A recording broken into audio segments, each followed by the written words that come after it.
One of the things I'm going to do is something we do in our Boy Scout troop. It's called Roses, Thorns, and Buds. To me, it's an interesting way of evaluating a situation or an event. So a rose is something great, something that you really like. Thorn is something, well, it's something we could have done better. And then a bud, which is a flower that hasn't bloomed yet, is something that we're hoping for. So when it comes to the roses, nice intro. Oh my gosh, I got your attention. I don't know how often you have the opportunity to speak or present for work or in your personal life. You're very good at it. For being a newcomer to the Toastmasters Club, you are very good at it. Another thing was your use of humor. Between that and your charisma, I mean, the body gestures and stuff like that, that's very great.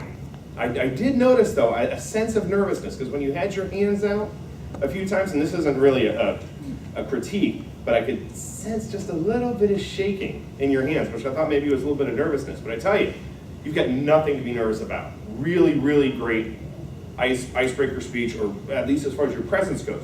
Now, a couple of thorns, and these are things that, just starting out in Toastmasters, this is the stuff that Toastmasters is all about. This is the meat and potatoes of it. The ums, the ahs, the so's. I don't know if you notice it yourself when you present. I know I used to not notice it when I would speak, but they're in there. And that's okay, though. For being your very first speech, as part of the process, you got 9 more to go. Nothing to worry about, because by the time you hit number 10, you probably won't be doing any of them. So that's a really good thing.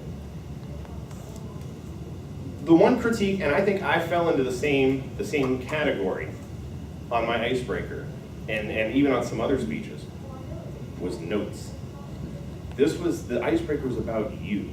Very good speech. Oh my gosh, your alliteration, your choices of words, your descriptiveness, great. But this was about you, and nobody is more of an expert on that than you are. So I was sort of surprised to see notes, but considering the story you gave us, it's sort of understood, but really great for a very first speech. And I gotta tell you, overachiever, first speech, icebreaker, overachiever. The last thing was buds. Like I said, your charisma, your body gestures, your vocal variety are outstanding. I can't wait to see you apply those on a persuasive speech, on an inspiring speech.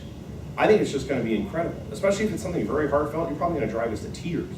But slip a joke in at the end, so that way it makes it all better. And I tell you, when it comes to icebreakers, this guy was in the Titanic and never would have sank. He'd give that speech, the iceberg would have fallen apart. And wait, find another. 55 and the blonde. No and no. Oh!